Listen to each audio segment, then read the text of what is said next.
त्याची सर्व्हिसेस काय आहेत तर आपल्याला सर्वांना माहिती आहे की आपली अतिशय ब्रँडेड अशी कंपनी आहे RCM, जिचं स्लोगनच आहे transforming lives with the power of values. Yes. ज्याच्यात खूप म्हणजे जे आता जसं समोर सांगतं पॉवर ऑफ व्हॅल्यूज, तर ही कंपनी जी आहे तर खूप ब्रँड आहे हा, आणि ह्या ब्रँड सोबत आपण सर्वजण काम करत असताना ही कंपनी आहे भिलवाडा येथे, राजस्थान. इथे ही कंपनी आहे. ही कंपनी 1977 ला कापड उत्पादित करायचे आणि ते कापड विकायचे. कापड हा या कंपनीचा मुख्य व्यवसाय होता. त्यानंतर ऑगस्ट 2000 पासून ऑगस्ट 2000 पासून ही कंपनी डायरेक्ट सेलिंग मध्ये आली, आणि जे कापड आहे ते कापड डायरेक्ट मार्केट मध्ये न विकता ते जे डिस्ट्रीब्युटर्स आहेत असोसिएट बायर्स त्यांना ती द्यायला, ज्यांचे रजिस्ट्रेशन आहे त्यांना ती द्यायला, अशाच पद्धतीनं ही आता सर्व प्रोडक्ट्स आपल्या भारतामध्ये देत आहे. तर ही कंपनी जी आहे तर हिचं 17 लाख स्क्वेअर फूट मध्ये या कंपनीचं हेड ऑफिस आहे. ते पण तिचं जे कॅम्पस आहे ते कॉर्पोरेट हब आहे. असं तसं नाही की जे साधारण वगैरे ठीक आहे, आपण जर तिथे गेलो तर तिथून आपल्याला बाहेर यावंसं वाटत नाही, एवढं ते कॉर्पोरेट हब त्यांनी बनवलेलं आहे. त्यानंतर याचे 20 lakh plus active associate buyers आहे. त्याच्यानंतर 10,000 प्लस याचे आउटलेट आहे भारतामध्ये. त्याच्यानंतर 160 प्लस डेपो आहे. 700 प्लस होम डिलिव्हरी वेगवेगळ्या शहरामध्ये सुरू झालेली आहे. की आपण आता प्रत्येक आपण शॉप मध्ये जाऊन आणायचो, तेवढे शॉप असताना आता कंपनीने डायरेक्टली आपल्याला घरी बसून आपण होम डिलिव्हरी 700 प्लस शहरामध्ये आपल्या कंपनीने दिलेले आहेत. आणि 1 lakh plus home franchise, active home franchise RCM कंपनीमध्ये आहे. ही कंपनी एवढं सगळं असतानाच 3 संस्थेसोबत असोसिएट झालेली आहे. पहिली आहे FDSA, नंतर आहे DSDWA, आणि नंतर आहे ADESI, federations of direct selling association in India, direct selling distributions welfare association, आणि ऍग्रीकल्चर. सर एवढं माहिती नाही मला, पण ऍग्रीकल्चर या 3 याच्यासोबत कंपनी असोसिएट झालेली आहे. आणि ही एक भारतातली सगळ्यात मोठी डायरेक्ट सेलिंग कंपनी का आहे तर बऱ्याच कंपन्या आपण मार्केटमध्ये बघतो ते एक प्रोडक्ट वरती ती काम करते.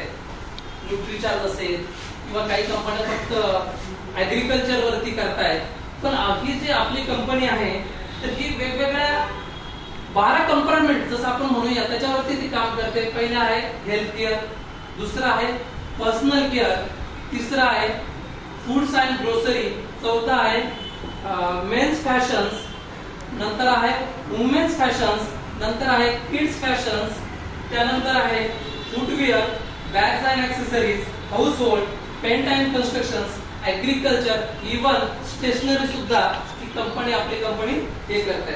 आता कंपनीचा टर्नओव्हर हे सगळं अतिशय छान आहे. एवढं व्यवसाय ह्या कंपनीमध्ये व्यवसायाला यशाला महत्व न देता याच्यासोबतच ती भारतामधील समाजामध्ये वेगवेगळा बदल कसा होईल यासाठी सुद्धा आपली कंपनी जी आहे तर ती अतिशय वेगाने असं काम करत आहे. त्या कंपनीचा उद्देशच आहे की नवीन भारताची निर्मिती. राष्ट्रीय स्तरावरती 20 लाख प्लस असोसिएट बाहेर काम करत असतानाच ज्या नवीन भारताची निर्मिती करायची, जे पंतप्रधान यांनी ठेवलं आहे आपल्या सगळ्यांसमोर, आदरणीय नरेंद्र मोदी यांनी, तेच आपल्या कंपनीचे जे आदरणीय DC सर आहे यांनी सुद्धा ठरवलेलं आहे की आम्ही सुद्धा नवीन भारताच्या निर्मितीसाठी आम्ही आमच्या परीने योगदान देतो आहोत. तर त्याच्यामध्ये रक्तदान जे आहे, आपण जस्ट आता 14 तारखेला आपण रक्तदान आहे आणि आपण तिथं प्रत्येकाने रजिस्ट्रेशन करून ठेवलेले आहे. इव्हन भारतामध्ये कुठल्या एखाद्या एरियामध्ये जर रक्ताची गरज भासत असेल तर तिथे ज्यांनी रजिस्ट्रेशन केलेले आहे की तो असोसिएट बाहेर तिथे जाऊन त्यांना रक्तदान करून येऊ शकतो. दुसरं आहे महिला सशक्तीकरण, ज्याचे आपले 3 मुख्य उद्देश आहेत: स्वास्थ्य रक्षा, स्वावलंबन आणि महिला सशक्तीकरण. तर महिला जे स्वच्छता विषयीचे अभियान आहे याच्यावर सुद्धा आता आदरणीय धोत्रेताईंनी आपल्याला सांगितलेलंच आहे, याच्यावर सुद्धा अतिशय छान प्रकारे कंपनी काम करत आहे. आता जस्ट आता पावसाळा चालू आहे, ट्री प्लांटेशन याच्यावरती अतिशय 47,000 प्लांट ऑलरेडी कंपनीने लावलेले. त्याच्यानंतर आता प्रत्येक झोनल वाईज वेगवेगळ्या राज्यावाईज कंपनी ठरवते आणि ट्री प्लांटेशन करते. आणि एक आत्ताच परत अँब्युलन्सला रस्ता देणे हे पण अभियान कंपनीने चालू केलेलं आहे. आणि याच्यात सगळ्यात महत्वाचं म्हणजे गुरुकुल. सगळ्याचं आदरणीय विपुल सरांनी सांगितलं आपल्याला की जे सकाळचं 6:30चं जे सेशन आहे तर खरंच बाहेर मार्केटमध्ये जे आहे आपल्याला खाली ओढणारे आहे, कुणी आपल्याला शिकवणार नाही. आपल्या सोबतचे जे आहे आदरणीय कानपुरे सर असतील, वेद पटक सर असतील, अतुल सर असतील, विपुल सर असतील, श्याम सर, दावलकर सर, ते सर नेहमी सगळे प्रत्येक मदत करायला तयार आहे, तत्पर आहे.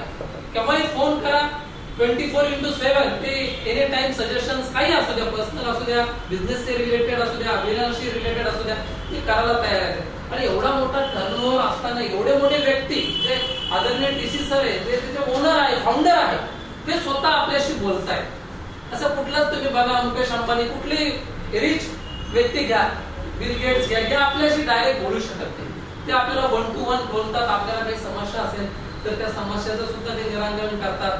काही प्रश्न असतील, प्रश्नाचे सुद्धा आपल्याला ते चांगल्या प्रकारे आपल्याला गाईडलाईन सुद्धा देतात. एवढं अतिशय. आणि याच्यात मी जे पॉवर व्हॅल्यूज जे म्हटलंय, खरं पॉवर व्हॅल्यूज हे सकाळी गुरुकुल मध्ये शिकवले जातात. फक्त लोकांची ट्रान्सफॉर्मिंग लाईफ ही पैशातच होत नाहीये, त्याच्यासोबत ती पॉवर ऑफ व्हॅल्यूज मध्ये सुद्धा होते.